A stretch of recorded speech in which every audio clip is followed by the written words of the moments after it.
Hujan deras yang melanda wilayah kota Singaraja dan sekitarnya pada Jumat 29 November mengakibatkan sejumlah ruas jalan protokol terendam banjir. Bahkan beberapa pohon yang berada di pinggir jalan pun tumbang, termasuk pohon perindang di rumah jabatan Bupati Buleleng.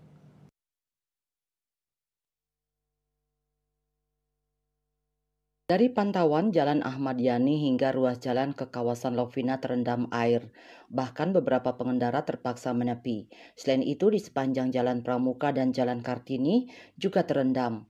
Hujan tak hanya mengakibatkan luapan air, pohon berukuran besar juga tumbang. Tepatnya di kawasan jalan di Ponorogo yang mengakibatkan arus lalu lintas tersendat. Banyaknya bencana yang terjadi mengakibatkan penanganan menjadi sedikit terlambat.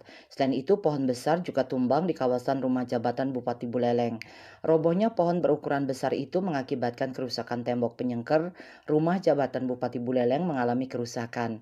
Bahkan beberapa kabel optik yang berada di kawasan itu putus. Kepala Pelaksana BPBD Kabupaten Buleleng Putu Aryadi Pribadi membenarkan kejadian itu. Hingga kini sejumlah personel masih melakukan penanganan di beberapa kawasan yang terendam banjir maupun pohon tumbang.